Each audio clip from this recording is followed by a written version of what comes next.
Salut tout le monde. Bonjour, Bonjour. bienvenue au vernissage création numérique de l'UCAT de 2022.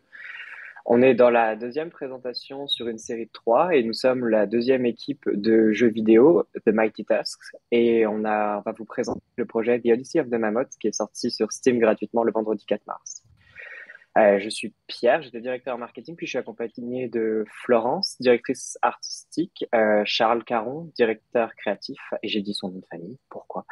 Et Philippe, qui est directeur technique. Donc la présentation va se dérouler de la façon suivante. On va vous présenter le projet. Donc moi, je vais introduire rapidement le contexte, quel est le sujet. Ensuite, je vais laisser la parole à Charles qui va nous parler du design plus en détail. Puis après, on va laisser avec Florence aussi qui va nous parler de l'art. Pendant ce temps, il y a Philippe qui va jouer notre jeu en background pour que vous puissiez profiter de l'expérience. Et on aura une séance de questions-réponses réservée à la fin, mais sentez-vous libre de poser des questions dans le chat. On va essayer de surveiller au fur et à mesure. J'ai un joli petit panneau point d'interrogation pour interrompre un peu les autres et reprendre l'attention sur moi parce que j'adore l'attention. Philippe, tu peux lancer la partie. On va regarder l'introduction du jeu.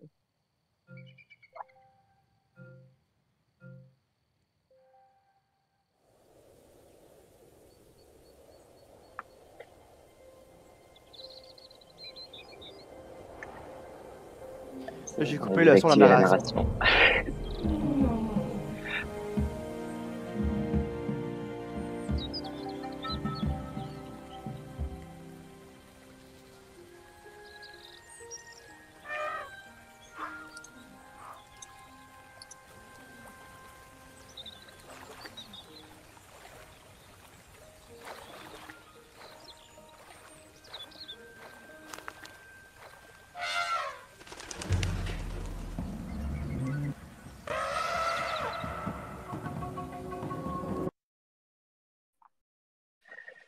Donc nous voilà lancés dans le jeu.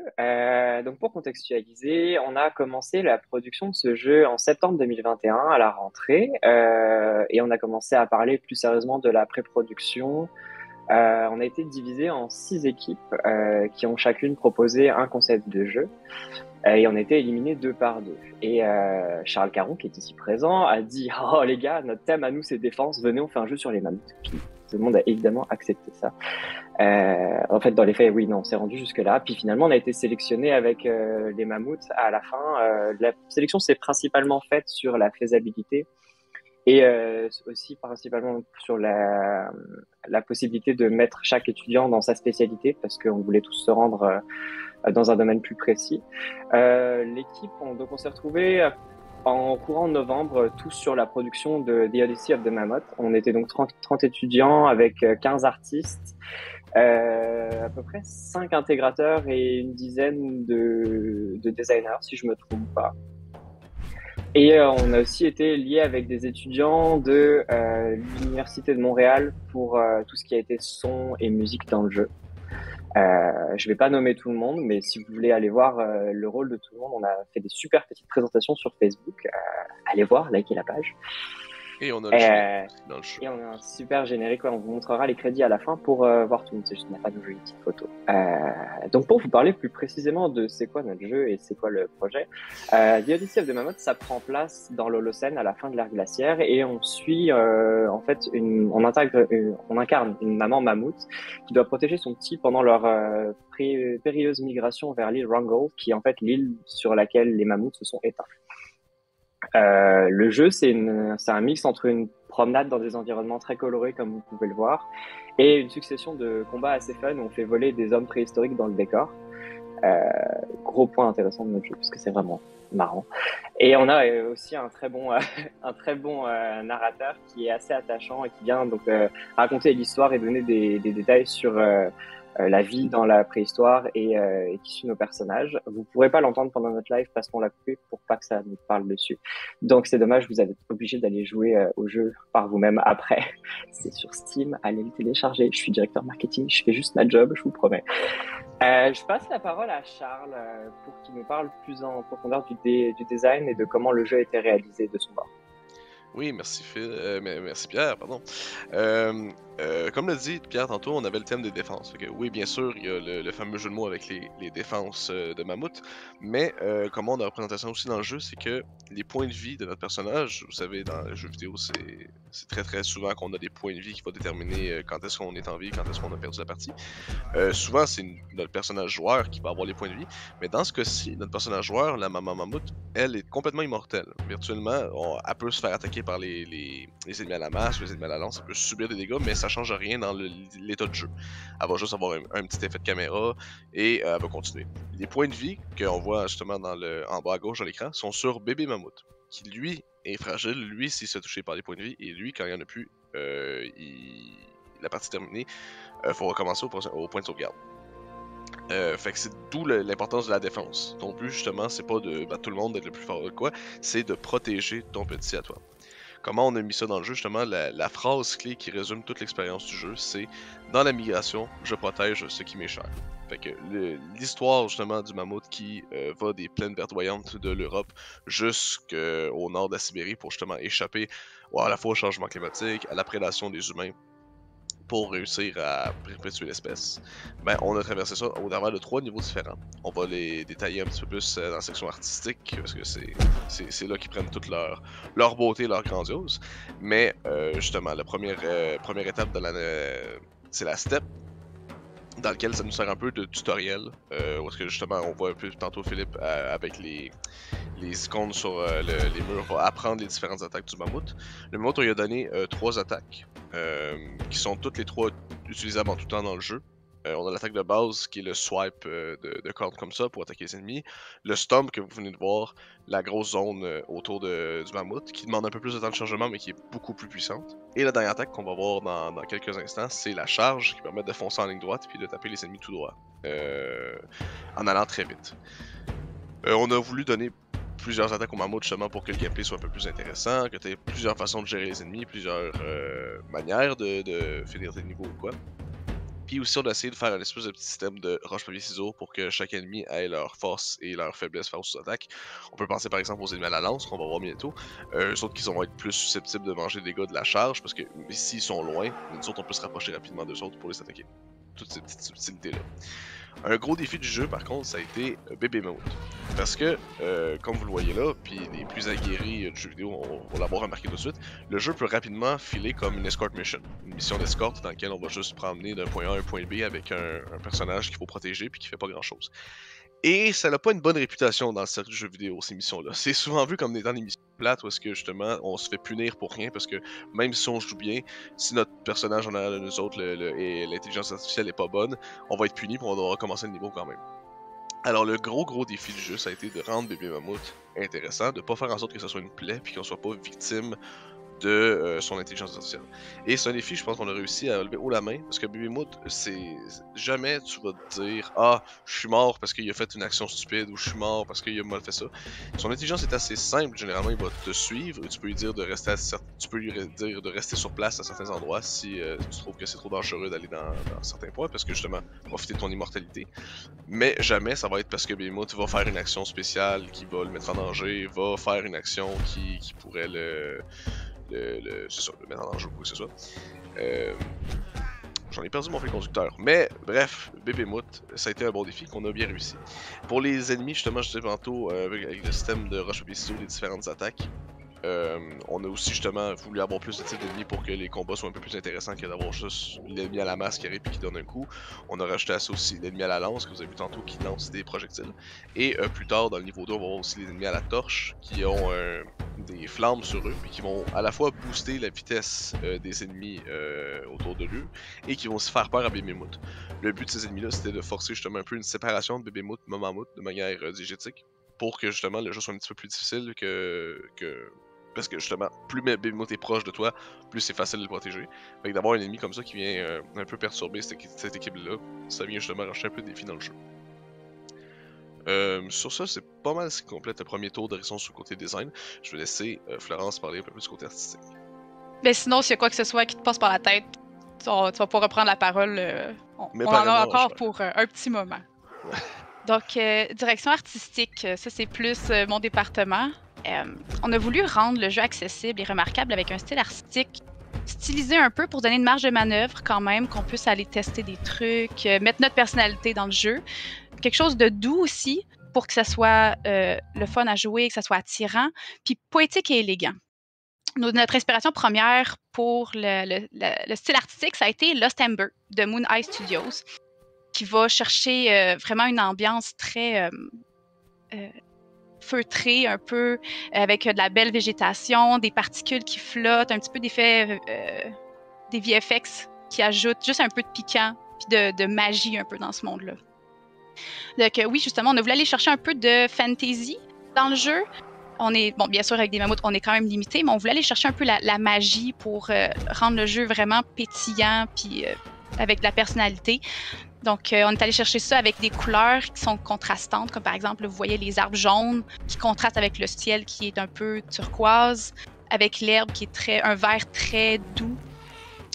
Et on est allé chercher aussi ça en faisant flotter des petites particules dans les airs, juste pour mettre une ambiance, puis vraiment faire quelque chose de très volumétrique, très immersif. Pour l'équipe d'artistes, il y avait 15 artistes avec des styles et des spécialisations très différentes. Puis c'était justement là le beau défi d'accorder tout le monde ensemble, d'harmoniser ça. Et donc, on avait 2 concept artists, 5 artistes d'environnement, 3 pour les personnages, 2 level artists, une animatrice et une personne pour les VFX. Et ensuite, oui, c'est ça. OK. Pour la steppe, donc dans le biome dans lequel vous vous trouvez actuellement, on a voulu aller chercher le biome préféré des mammouths. Ça, c'était là que les mammouths voulaient vivre. Mais en fait, notre steppe dans notre jeu, commence à être corrompue par le réchauffement climatique. Là, vous allez voir, d'habitude, des steppes, il n'y a pas d'arbres. Mais dans celle-ci, les arbres commencent à pousser. Et c'est pour ça que les mammouths veulent se rendre plus loin et se ramasser sur l'île Wrangel, qui est, selon les recherches récentes quand même, les chercheurs ont découvert que c'est là que les derniers mammouths se seraient éteints. Parce que c'était une grande steppe, justement. Et là, on se rend à la fin du premier niveau. On a une question ici. Ah, oui. T'es muté, Pierre, je pense. J'attendais l'animateur! J'étais modélisé, oups. J'étais mute. Il y a Bruno qui pose une question qui nous demande est-ce qu'on a utilisé du terrain ou est-ce que c'est entièrement modélisé? C'est du terrain qui a été utilisé. Il y a seulement les montagnes derrière qui sont de la modélisation. C'était pour pas que le terrain soit trop grand. Mais tout ce qui est jouable, oui, effectivement, c'est du landscape. Et bien sûr, ça par-dessus, il y avait les plantes et toutes les assets qui sont modélisés. À l'entrée du niveau 2, c'est une bonne idée que tu as eue, justement, Flo, je vais présenter aussi. Dans l'équipe de design, on avait 4/5 level designer. On avait notre narrative designer et un system designer, dans le fond, qui ont chacun participé au design selon leur spécialité. Pour ce qui est du niveau 2, c'est un level qui a connu un historique assez rocambolesque dans l'histoire du jeu. Ça permet de parler un peu de l'envers du décor de Mammouth, dans le fond. Quand on se lance dans une grosse production comme ça, avec une grosse équipe aux talents divers, c'est pas rare qu'on arrive à certaines fois à des murs ou à des défis qu'on n'avait pas prévus ou mal anticipés. Et le niveau 2, c'est un peu notre représentation de ça pour le projet. Notamment, je pense, on avait une autre mécanique qu'on voulait mettre dans le jeu, on appelait le throw, tu pouvais prendre des objets et les lancer. Malheureusement, c'est une mécanique qu'on a eu de la misère à peaufiner, de la misère à réaliser comme on voulait, puis on a dû la couper en milieu de projet. Qu'est-ce que ça a rapport avec le niveau 2? C'est que le niveau 2, c'était en grande partie à travers ça qu'on vivait l'expérience. En fond, c'était une grosse partie du niveau 2, le show, où est-ce qu'on avait des défis à faire, où est-ce qu'on avait l'introduction et tout. Donc, quand on a décidé de couper ça, avec d'autres choses aussi que je passe sous silence, mais ça a été de redesigner le niveau 2. Pas du tout, mais en grande partie pour justement raccommoder le fait qu'on changeait un peu d'orientation là-dessus. On a aussi par contre rajouté des affaires qui étaient moins prévues dans le jeu, mais qui donnent une super saveur à cette heure. Je prends par exemple les huttes à spawner qu'on va voir bientôt, parce que justement c'est un système que quand les ennemis apparaissent dans le jeu, normalement ils apparaissent en vague, mais on a rajouté à ça un système de huttes où est-ce que les ennemis apparaissent à l'infini dans le fond tant qu'on n'a pas détruit la hutte. On trouvait ça très intéressant, ça donnait une raison aux joueurs de briser les huttes et les accessoires humains qu'il y a autour. Ce qui est un plaisir que vraiment, quand on l'a mis dans le jeu, on s'est dit il faut vraiment en mettre plus parce que c'est super le fun à faire. Puis tous les joueurs, les playtesters aimaient ça le faire. Fait qu'on l'a introduit dans une nouvelle mécanique. Oui, t'as une question, Pierre. Et là, je pense à me démute parce que c'est plus efficace. On a Paul qui demande si l'âge de glace ou Ice Age a eu une influence sur la conception de ce jeu. Ben, j'ai envie de te dire frontalement non, c'est pas venu dans l'esprit de parler de ça, mais c'est sûr que quand on parle de Mammouth avec la référence actuelle, on passe rapidement à Ice Age. Et bien sûr, on n'a pas pu s'empêcher de mettre un petit easter egg dans le jeu, si vous voulez y jouer justement puis le trouver, une petite référence à l'ère de glace quelque part dans le jeu, parce que évidemment avec des mammouths, avec l'environnement, ça s'y prêtait très bien. Je te donne la parole, Flo, pour parler plus du niveau 2 si tu veux aussi. OK. Oui, pour la taïga, on est allé chercher une ambiance un peu plus mystérieuse pour contraster avec la steppe. On est allé chercher des couleurs un peu plus rosées, du violet, beaucoup de fleurs pour vraiment contraster avec le niveau 1, mais aussi pour le mammouth, un peu que ça devienne alarmant, parce que non, les mammouths ne vivaient vraiment pas dans les forêts. Et il fallait qu'ils s'en aillent vers une steppe pour pouvoir brouter. Parce que les mammouths mangeaient de l'herbe et des graminées. Et d'ailleurs, l'aspect recherche, ça a été quelque chose quand même d'assez important dans notre projet. On voulait vraiment que les petits détails qu'on allait rajouter soient le plus véridiques possible. C'est sûr, on se laissait une petite marge de manœuvre, mais on voulait quand même que ça paraisse, qu'on ait fait nos recherches. Par exemple, toutes les plantes ou la grande majorité des plantes qu'on a mis dans le jeu existent pour vrai. Par exemple, les baies que vous voyez, les baies oranges là, en bas à gauche, ce sont des cloudberries, plaquebières en français.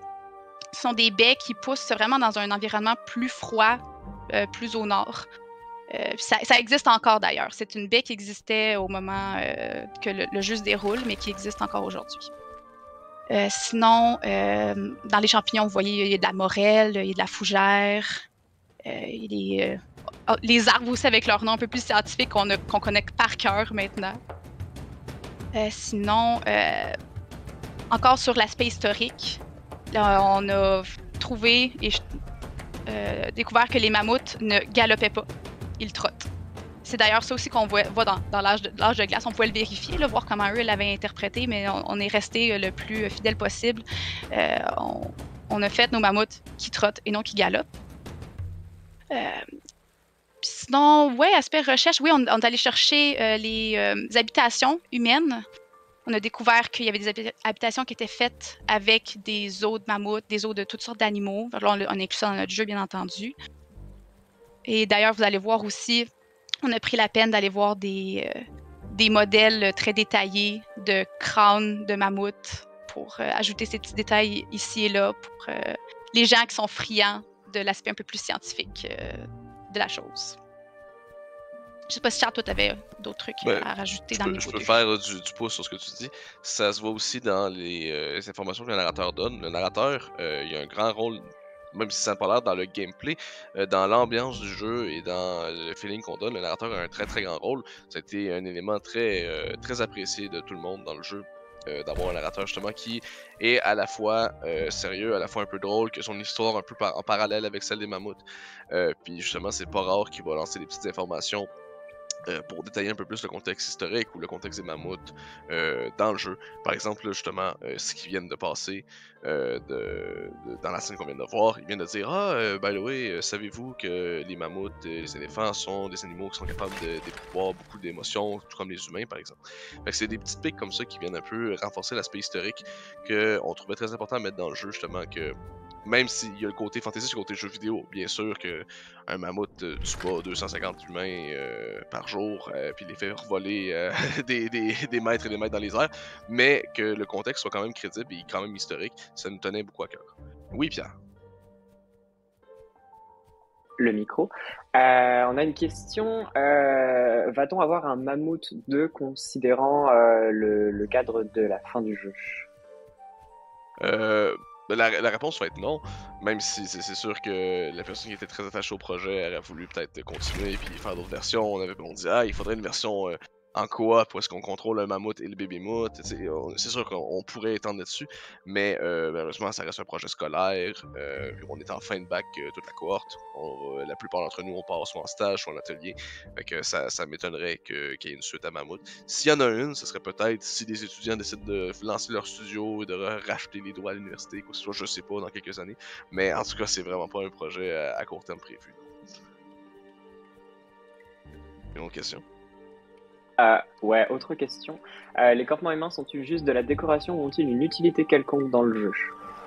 La majorité sont des décorations. La plupart, c'est toutes les. On voit les pendoirs pour les séchoirs à nourriture ou la plupart des habitations. Mais il y a des habitations qui servent, comme je dit tantôt, à de zones d'apparition pour les ennemis. C'est les maisons avec la porte ouverte et les grandes défenses pour qu'on puisse bien les distinguer des autres.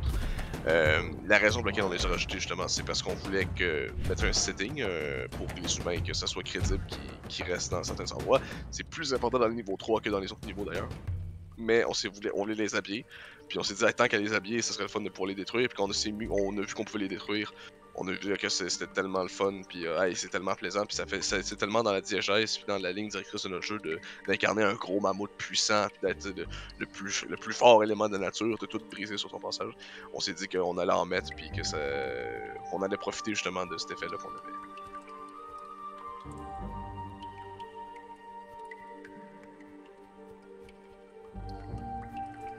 Sinon, rapidement aussi, je peux parler rapidement qu'on a essayé d'avoir bien sûr une progression linéaire, difficulté puis de progression dans le jeu. Plus on avance, plus les éléments, plus le challenge va être présent. Le niveau 1 qui était un peu plus un tutoriel avec des zones un peu plus difficiles, mais quand même. Le niveau 2, on commence à introduire plus de mécaniques différentes, on commence à avoir des environnements différents, on subit plus des embuscades plus que des attaques frontales. Et dans le niveau 3, on est allé full on avec beaucoup de vagues d'humains, beaucoup d'habitations pour justement que ce soit le plus difficile. On vise quand même pas un public hardcore gamer. C'est sûr que si vous êtes un gros gamer qui avait l'habitude des Dark Souls, des Elden Ring ou quoi que ce soit, ça vous paraît assez simple comme jeu. Mais on visait un public plus casual, plus général, justement avec l'ambiance qu'on donne au jeu, les mammouths, ça fait très familial, très mignon. Fait que la difficulté, c'est adapté à ça. Dans le fond, que tout le monde puisse finir le jeu, c'est notre objectif. Mais qu'on ait quand même une certaine dose de défi, que ce soit pas simplement un jeu walking sim ou que tu peux juste passer d'un niveau à l'autre sans aucune conséquence. On voulait quand même avoir une petite couche de défi par-dessus ça.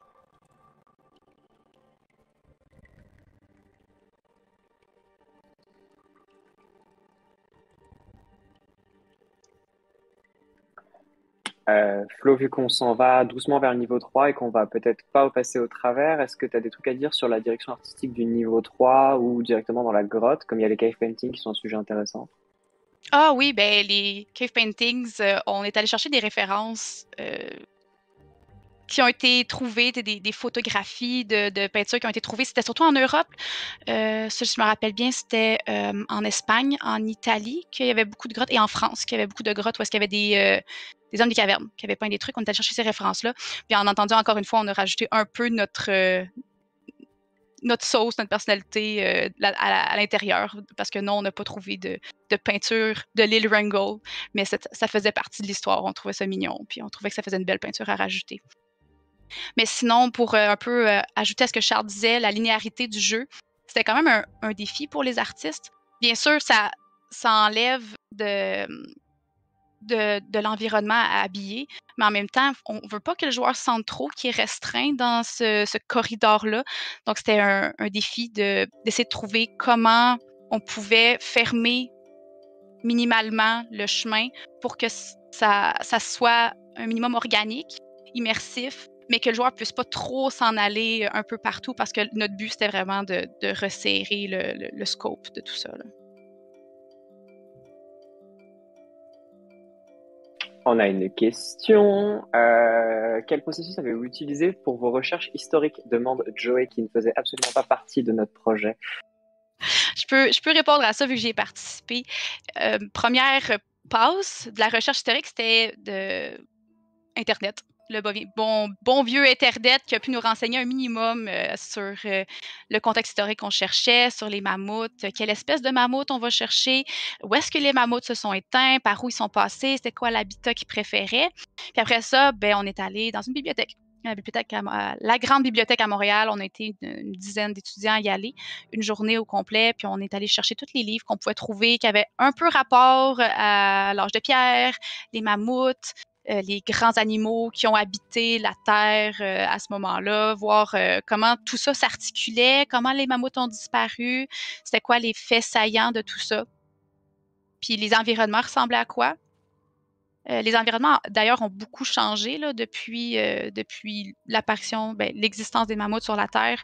La steppe des mammouths, telle qu'elle a existé, n'existe plus maintenant. Donc, encore une fois, là, on a eu besoin d'interpréter un peu ce qu'on lisait, ce qu'on voyait en images, parce que ces informations-là ne sont pas connues.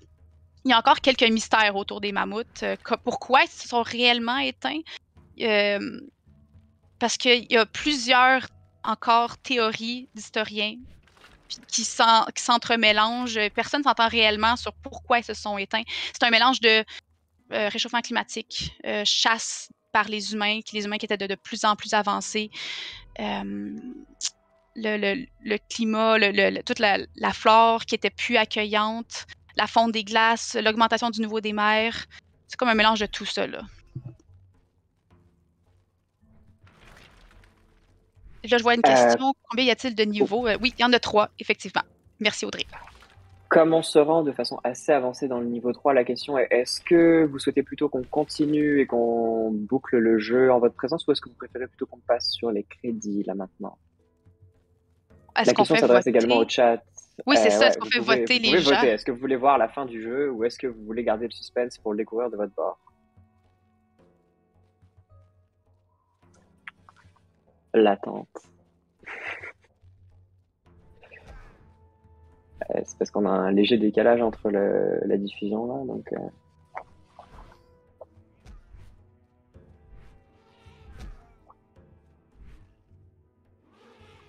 On pourrait se rendre peut-être à la moitié du niveau 3.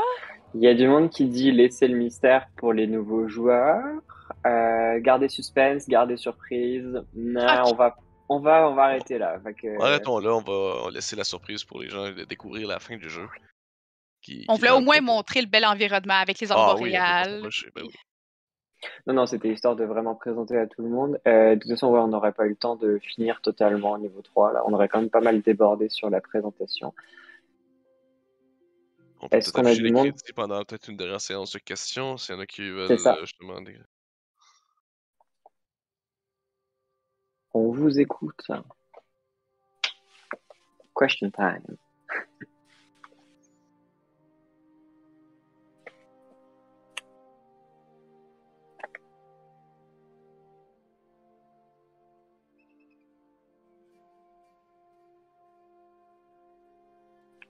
On l'a dit, hein, que la musique, ça a été faite par des étudiants à l'Université de Montréal. Oui, on l'a dit.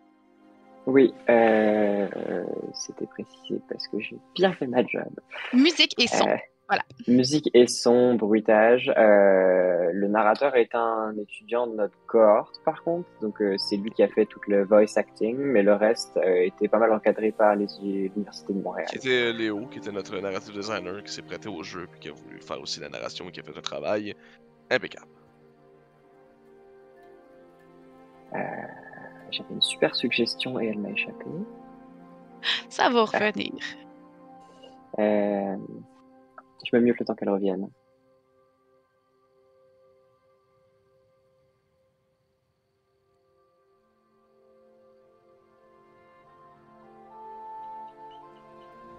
On a une question pour le dernier niveau. Intéressé de savoir quel était le processus créatif. Charles. Qu'est-ce qu'on va dire pour le processus créatif du dernier niveau? Je pense que c'est pas mal comment est-ce qu'on développe un niveau de A à Z.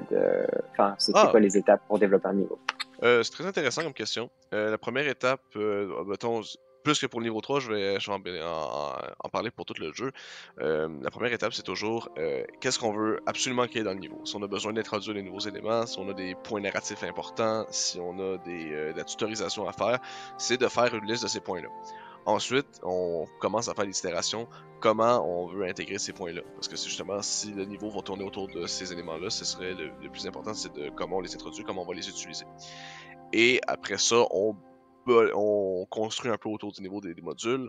Les modules, dans le fond, c'est comme ça qu'on a fonctionné nous autres. On avait des sections de combat, des sections de paisibles, dans le fond, d'observation.